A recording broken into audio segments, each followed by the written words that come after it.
Thank you, Speaker Sir, for allowing me to speak on the President's address.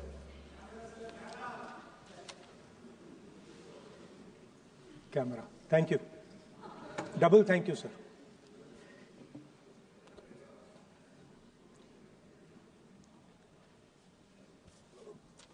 I heard the President's address. I sat there with Kharge ji and I listened to it. And I must say, I struggled through the President's address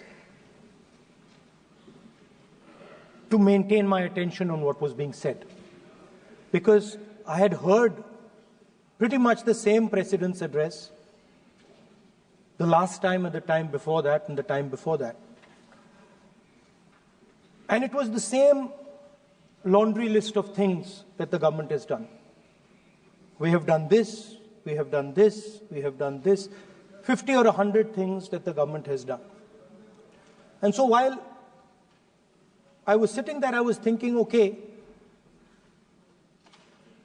I am being critical about what is being said. And I am saying that this is not the type of President's address that should be delivered. Well, the question came to my mind, what type of address would an India Gathbandhan government deliver? How would that address be different than the address we heard? Because it's no point me saying that it is a laundry list and then not providing an alternative idea. And so today I would like to lay out some dimensions of what an alternative address would look like, what the India Gathbandhan would probably focus on, and where we would lay emphasis. The future of this country is going to be decided by the young men and women of this country, the youth of this country. So I think anything we say has to be addressed to them, has to be spoken to them. The first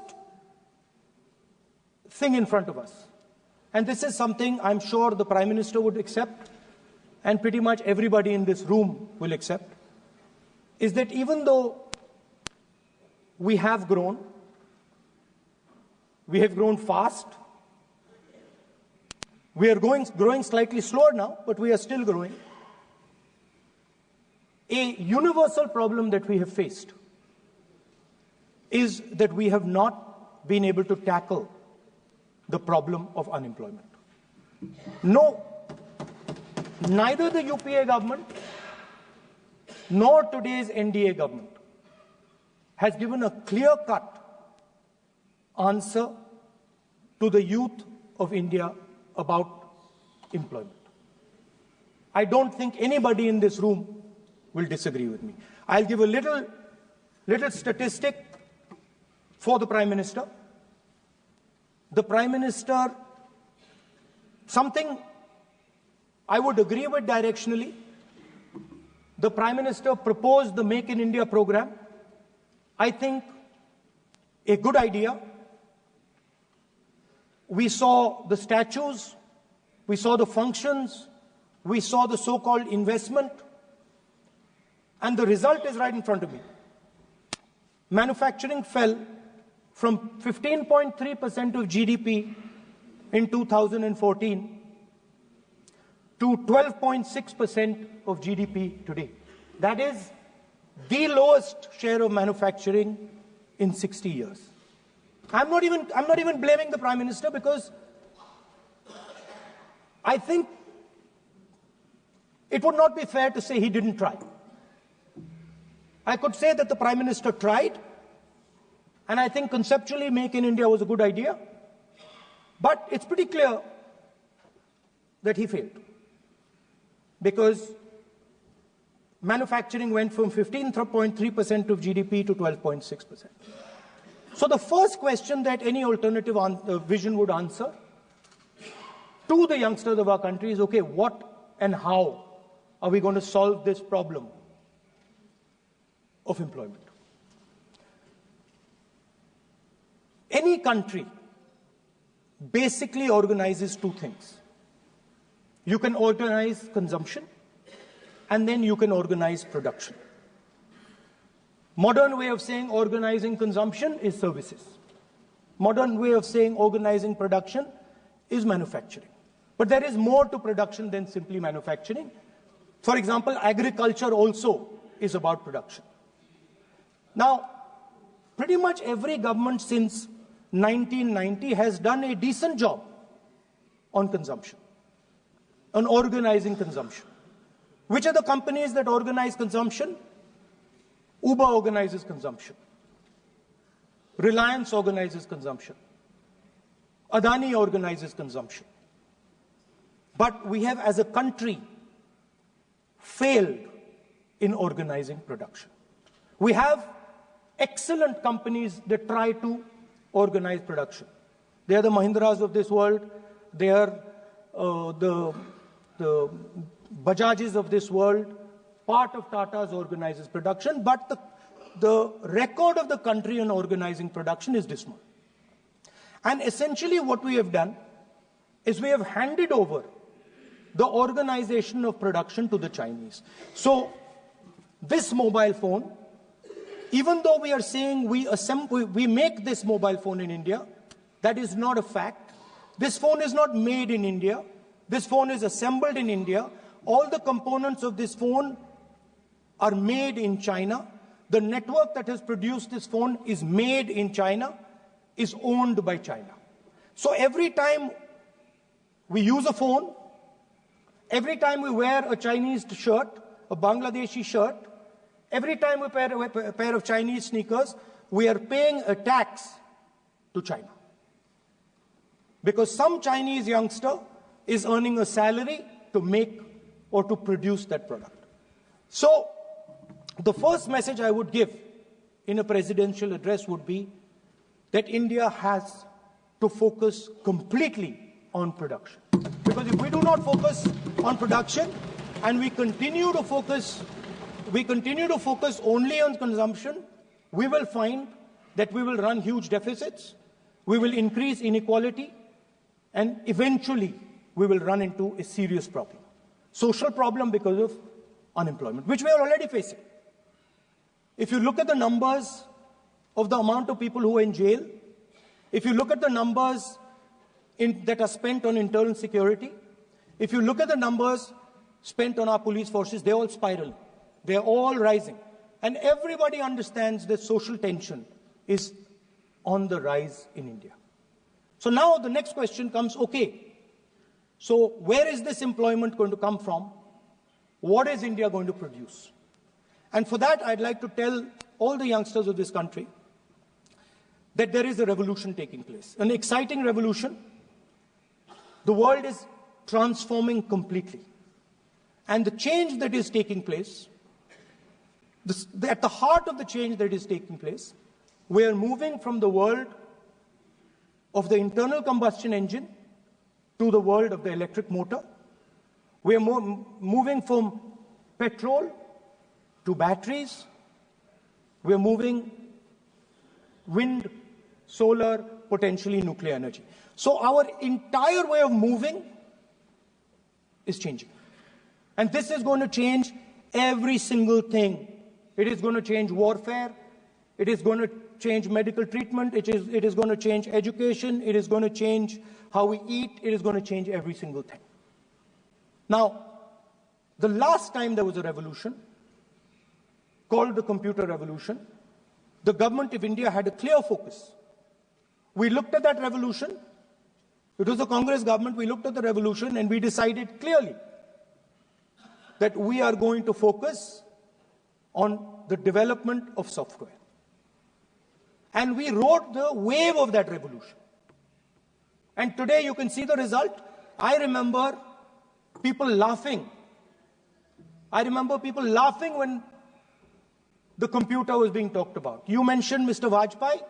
I respect Mr. Vajpayee, but Mr. Vajpayee gave a speech saying that computers are of no consequence to India.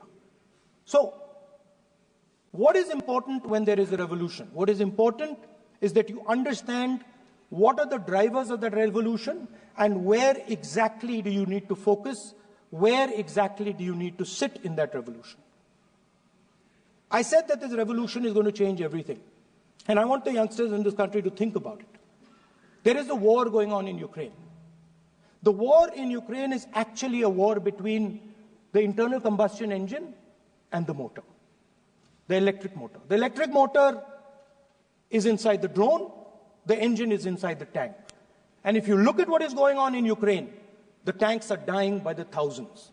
And small little drones with electric motors, small batteries, not much bigger than that, are destroying the entire tank artillery infrastructure of both Ukraine and Russia. So the drone is the electric motor. The drone is the battery. The drone also needs to see. So the drone is a camera. In the same way, electric cars. The electric car is a motor. The electric car is batteries. The electric car is cameras. Robots are exactly the same thing. Robots are electric motors, multiple electric motors with cameras, with batteries. And this is what the revolution is going to look like. So there are basically 4 technologies that are driving this entire change in mobility. Electric motors, batteries, optics, and then on top of that, you can apply AI. Now I want to tell the youngsters of this country, people talk about AI. But it's important to understand that AI on its own is absolutely meaningless. Because AI operates on top of data. Without data, AI means nothing. And if we look at data today, there is one thing which is very clear. Every single piece of data that comes out of the production system in the world, the data that was used to make this phone, the data that is used to make electric cars, the data that is used to make basically all electronics on the planet today is owned by China. And the consumption data is owned by the United States. In China, the consumption data is owned by China, but in India, companies like Google, companies like Facebook, companies like Instagram, X, they own our consumption data. So if India wants to talk about AI, it has to first answer the question, what data is going to power that AI? And the answer today is India does not have that data. Neither does India have production data, neither does India have consumption data. We have handed our consumption data to the big American companies, and the production data we don't have anyway. So what would that vision look like? The first thing, we would start getting youngsters excited about this revolution. We would start to introduce the idea of a completely new way of moving, a complete revolution in how things move. We would start teaching our children in schools about batteries, about electric motors, about how these things combine, about how drones, robots, electric cars are structured, how they will work together. And most important, we have to start building a production network so that we can get access to production data. Now, what would we focus on? We would not give you a laundry list. China has at least a 10-year lead on India in this space. China has been working on batteries, robots, motors, optics for the last 10 years, and we are behind. So what would our president's address say to the youngsters? We will choose critical areas in each one of these technologies, and we will start to build capabilities in those areas. The second thing we would do, we would ensure that our banking system is not captured by 2 or 3 companies that basically do not allow you to build a production system. But our banking system is open, is dynamic, and is accessible to small and medium businesses and to millions and millions of entrepreneurs who want to take part in this revolution. Our foreign policy would take into account this revolution. When we talk to the United States, we would not send our foreign minister to invite our prime minister to his coronation. We would not send him 3 or 4 times, please invite our prime minister. Because if we had a production system and if we were working on these technologies, the American president would come here and invite the prime minister. So it is important to understand where a...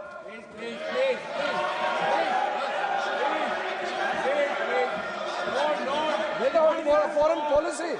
Leader of opposition has the information from any official source.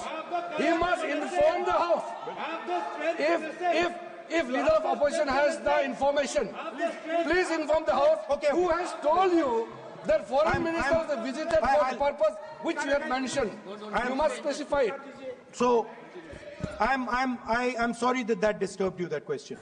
I apologize for disturbing your peace of mind. It's okay. I've apologized. I've apologized for disturbing your peace of mind. I'm sorry. Apologize for lying to the House. ऐसा नहीं होता है. तो serious होना चाहिए leader of opposition को. कम से कम देश के मामले में तो एक हो. देश के मामले में तो एक वॉइस से बोलना चाहिए. ये गलत बात है. ये ठीक नहीं है. लीडर ऑफ अपोजिशन को इस तरह का बयानबाजी नहीं करना चाहिए. ये गंभीर विषय पर चर्चा चल रही है. इसका गौरव विषय है. So we would start by telling our young men and women that they have to be at the forefront of this revolution. We cannot afford that the Chinese are at the forefront of this revolution. Number one. Number two, we would ensure that the absolute best experts on these technologies would talk to our students, would talk to our youngsters, and guide them on what a future, on what these future technologies are going to do. We would make them partners in this revolution. Now, we talk about defense. And today, we have the Chinese. And the Prime Minister has denied it. And the army has contradicted the Prime Minister. It's true. The Prime Minister has denied it. The Prime Minister has denied it. And the army has disagreed with the Prime Minister that China is sitting on 4,000 square kilometers of our land, of our territory.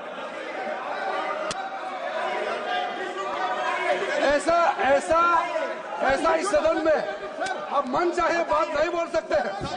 ये बिल्कुल ठीक नहीं है sir. ये serious मामला है. विदेशी प्रतिपक्ष के नेता जो आप विषय बोल रहे हैं, उसके तथ्यों को सदन के पटल पे रखना. आप पानी अनुरोध है लीडर ऑफ अपोजिशन बोलिए, हम लोग शांति से सुनेंगे. ये आपका अधिकार है बोलने का, मगर आप मन चाहे ऐसा सीरियस इशू पे कैसे बोल सकते हैं? ये सीरियस मामला है. आप सदन में से बोलते हो, फॉरेन मिनिस्टर का बात बोल देते हो, सीमा का बात ऑफिशियल वर्जन से अलग बात करते हैं. ऐसा मत बोलिए. ये देश के लिए ठीक नहीं है. आपको सीरियस होना पड़ेगा लीडर ऑफ अपोजिशन. ये गंभीर मामले को आप ऐसा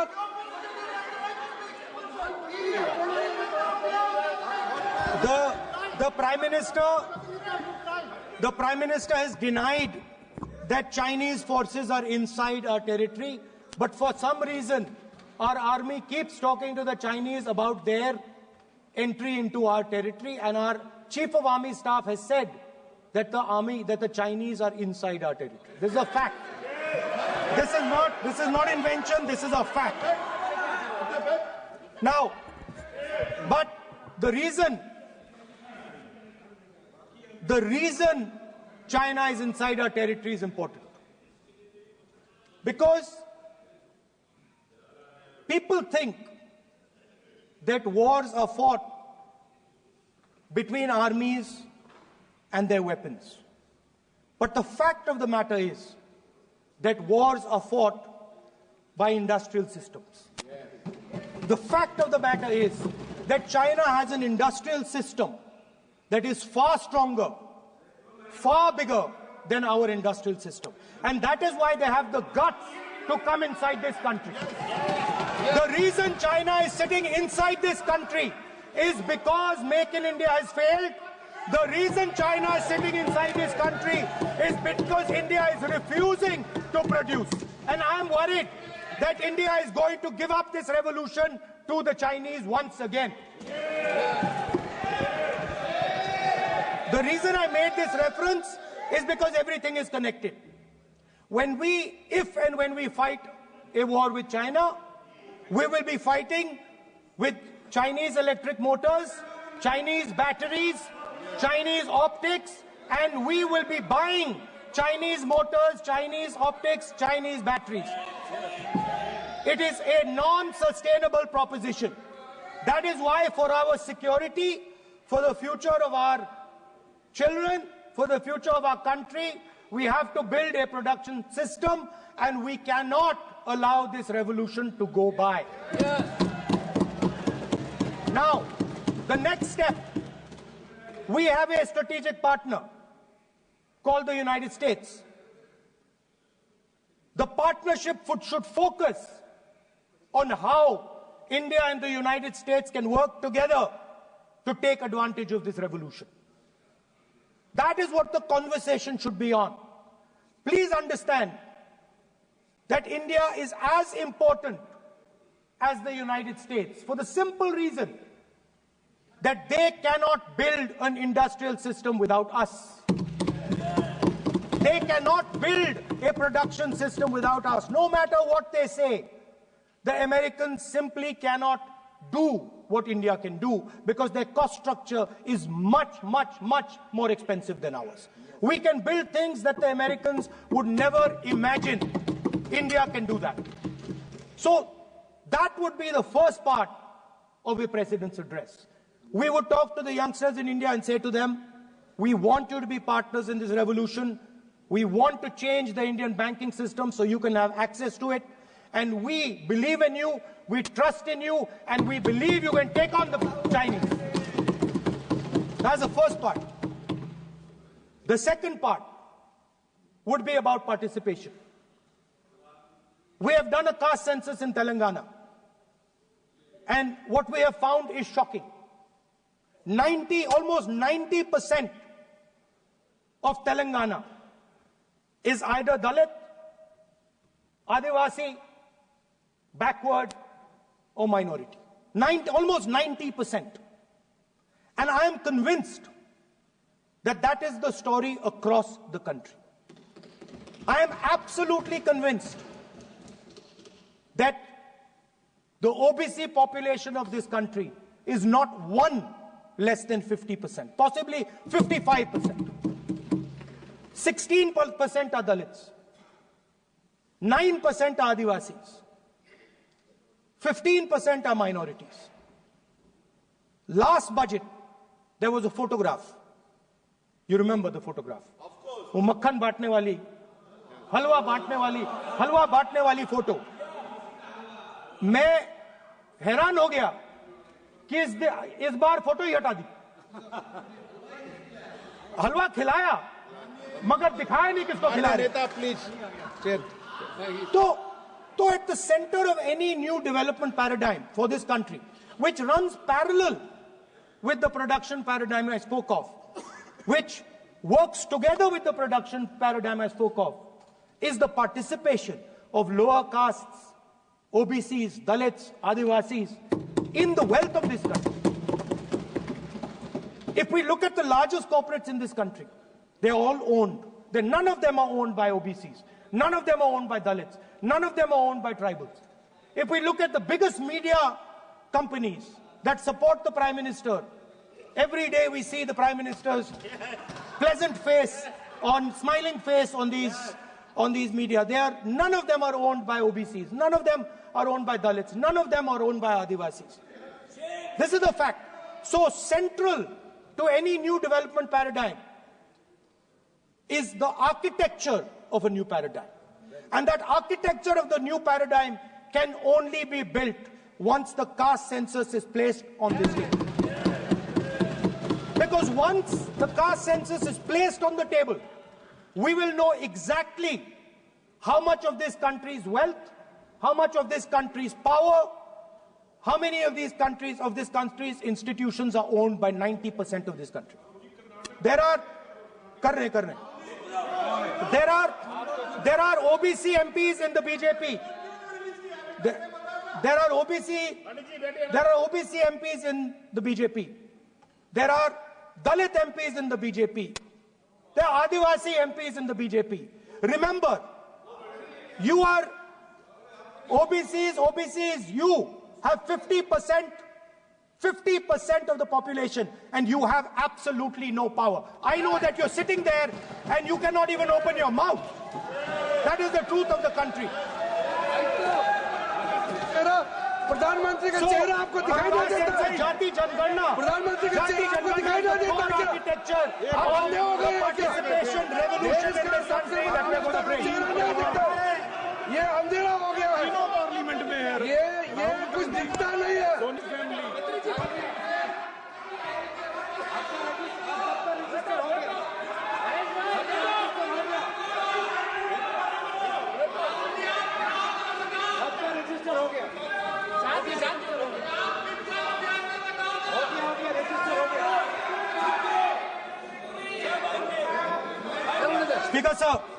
Speaker sir, so the idea is, on one side, allow India and the Indian youngsters to participate in the coming mobility revolution.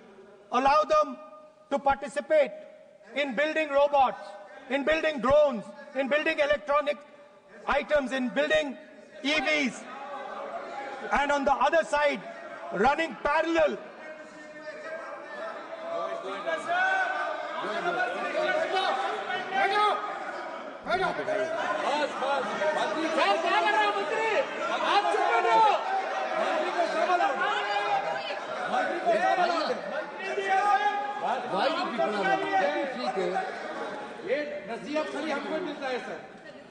मैंने उनको ही मना the country, Speaker sir. ऐसा नहीं है। So, आप भी बहुत डिस्टर्बेंस करते हैं। Okay, Speaker sir, so parallel ideas.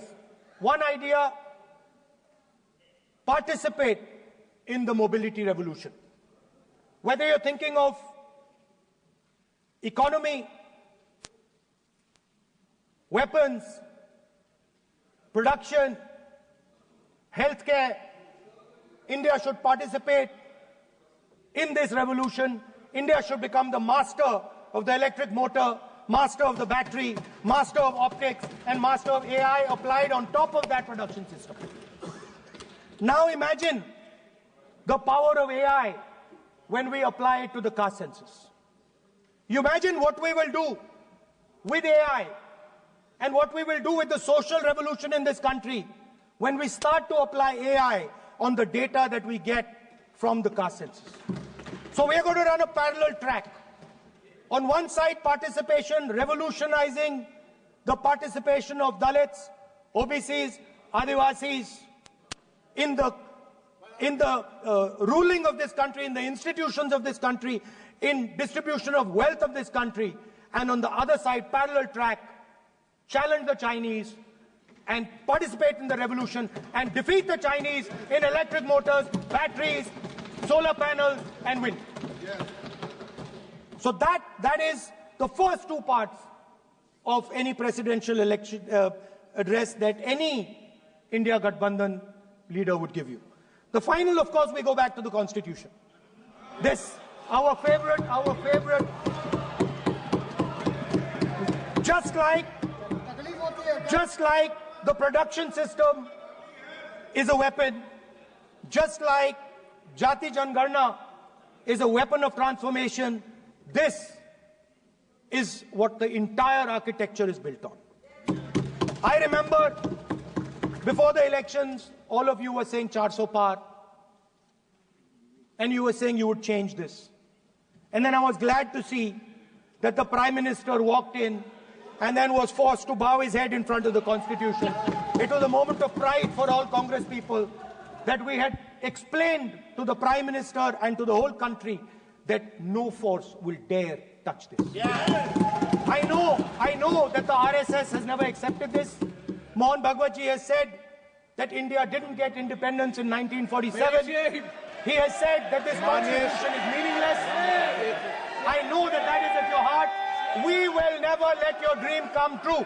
This constitution is going to rule India always. Now, एक मिनट आप प्रतिपक्ष के नेता हैं। मेरा आपसे आग्रह है कि जो विषय आप रखें वह तथ्यों पर आधार पर रखें, उचित होगा। मैंने आपको पहले भी कहा, और जो सदन के सदस्य नहीं हैं उनकी चर्चा न करें। बताता हूं सर, मोहन भागवत आप नियम प्रक्रियाओं की पालन करें, आपसे अपेक्षा। सर, मोहन भागवत जी ने स्टेटमेंट दिया। मोहन भागवत का statement Sir, one second. We will authenticate. Speaker, sir. We will authenticate. Speaker, sir, Mohan Bhagwat ji made a statement saying that India did not receive independence in 1947. It received independence when the Ram Mandir was inaugurated. We will place that on the table. Now, sir, I would like to mention one small thing, but very important thing. Speaker, sir, this constitution is supported by this constitution is supported by the vote of our people. Without the secure vote of the Indian people, this constitution means nothing. Now I want to bring to the notice of this House some data, some information about the Maharashtra election. Very simple stuff. Speaker, sir, between the Lok Sabha election, which the India Alliance won, and the Vidhan Sabha election, the voting population of Himachal Pradesh was added to the voting roll of Maharashtra. Meaning the entire population of Himachal Pradesh was added to the voter rolls of Maharashtra. Please understand what I am saying. In Lok Sabha, the difference between Lok Sabha and Vidhan Sabha was the population of Himachal. The entire population. Almost 70 lakh new voters suddenly arrived between Lok Sabha and Vidhan Sabha. Now, the most interesting part, and the Prime Minister is not looking at me. The most interesting part,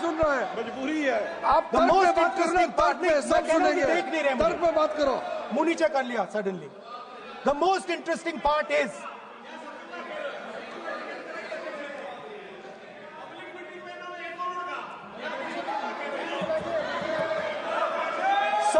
Sir, Maharashtra mein more voters were added in 5 months in Maharashtra than were added in 5 years in Maharashtra.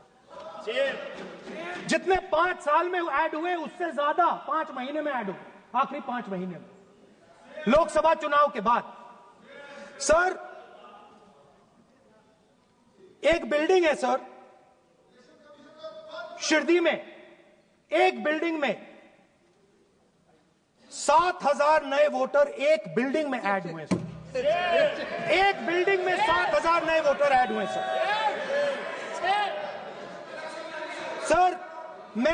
मैं कोई आरोप नहीं लगा रहा हूं, मैं सिर्फ ये कह रहा हूं सर कि इसमें कुछ ना कुछ प्रॉब्लमैटिक है कि हिमाचल प्रदेश जितने बड़े वोटर्स लोकसभा के बाद जादू से आ जाते हैं। अब हम क्या कह रहे हैं? हमने इलेक्शन कमीशन से रिपीटेडली कहा है कि हम आरोप नहीं लगा रहे हैं, आप एक काम कीजिए, हमें लोकसभा की वोटर लिस्ट दे दीजिए, नेम एड्रेस और इलेक्ट्रॉनिकली दीजिए, और विधानसभा नहीं है। नहीं सर, नहीं नहीं नहीं नहीं नहीं नहीं स्पीकर सर, स्पीकर सर, वो सब वेबसाइट पे रहती है, सब जानते हैं, कभी भी कोई निकाल सकता है। स्पीकर सर, मैं समझा देता हूं sir. Speaker sir, speaker sir, वो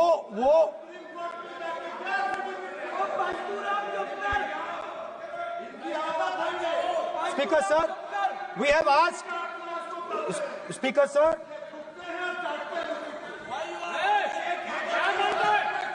speaker sir, we are asking this question, we are asking this, speaker sir, population of Himachal Pradesh, please, population of Himachal Pradesh has voted, extra has voted in Maharashtra. We are saying to the election commission, please give us the names and addresses and polling booths of all the workers in the Lok Sabha and all the workers in the Vidhan Sabha, so we can calculate who these new workers are, who these new voters are. Interestingly, the new voters are mostly in the constituencies that the BJP has swept. Please understand, the new voters have been added mostly in the constituencies where BJP has swept. I am still not making an allegation. I am saying on the floor of the House that the Election Commission has to give the data of the Maharashtra elections to the Congress Party, to the Shiv Sena and to the NCP, so that we can see exactly where these voters have been added, who has been subtracted, who has been added, where they have been added. This is not an irresponsible request. This is a very simple request for them to fulfill. The reason I am saying this, sir, is because the rules have been changed. This is not just said in isolation. Speaker, sir, the election commissioner used to be chosen by the Prime Minister, Leader of Opposition, and the Chief Justice. Sir, the Chief Justice was removed from that committee. Why? Why? This is the question, sir. This is the question to the Prime Minister. Why was the Chief Justice removed from the committee? Now, in a few days, I am going to go to the meeting. I am going to go to the meeting. There's going to be Mr. Amit Shah and Mr. Modi ji. And there's going to be me. 2 to 1. Why am I even going to the meeting? What is the purpose of me going to the meeting? I am only going to the meeting to certify what Modi ji and Amit Shah ji are going to say. Right? Whereas if the Chief Justice was there, there could be a discussion. Chief Justice and Leader of Opposition could say, no, we don't agree. So, there seems to be a calculated strategy. Now, just prior to the Lok Sabha, the election commissioner was changed and 2 new election commissioners were placed. Yes. We know that the election dates were changed. Yes. We know that the elections were postponed. These are facts. These are not things I am inventing. So, in order to safeguard this constitution, the entire opposition requests the data for the Maharashtra election. We request the data and the electoral voter list for Lok Sabha and the corresponding list for Vidhan Sabha. And I am very confident that the Election Commission will not give us this information. Speaker, sir, that is broadly. So the third element of our President's address would be a determined defense of India's institutions, of our democratic system, and a re-look at our entire democratic framework, and the looking again at all the institutions that have been taken away from the people of India. So those would be the type of things that we would say in a presidential address. I'd like to finally say one thing. In the last, थोड़ा बढ़ा देता हूँ. अब मैं थोड़ा और खींचूंगा. अब और खींचूंगा थोड़ा. अब और खींचूंगा. So in the last there is a background, a philosophical background to what I am saying.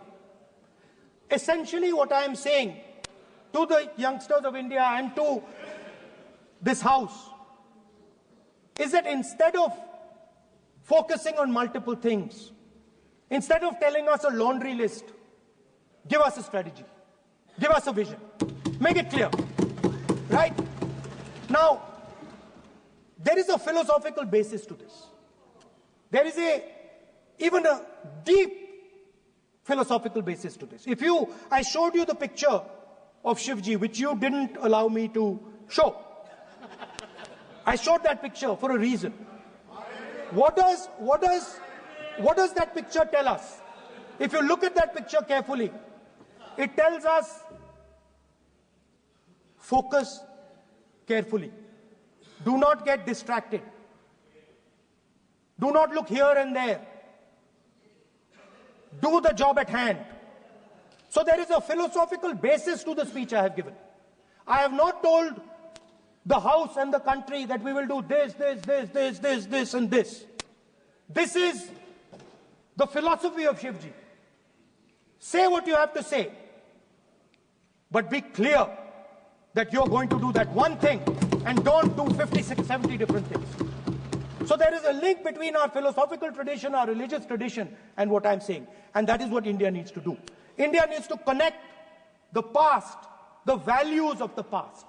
You talk about Sardar Patelji, but you destroy Sardar Patelji's values every day. You talk about Ambedkarji, you destroy his values every day. You talk about Nehruji. No, you don't talk about Nehruji. Right? You bow in front of Buddha. You destroy what he says. So the point is, you have to be truthful to what you are, right?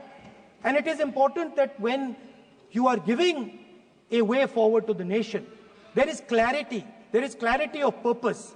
There is no hatred, there is no violence, there is no anger, because these things are destroying our country.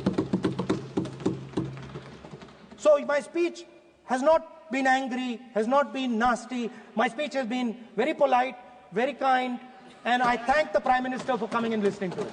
Thank you.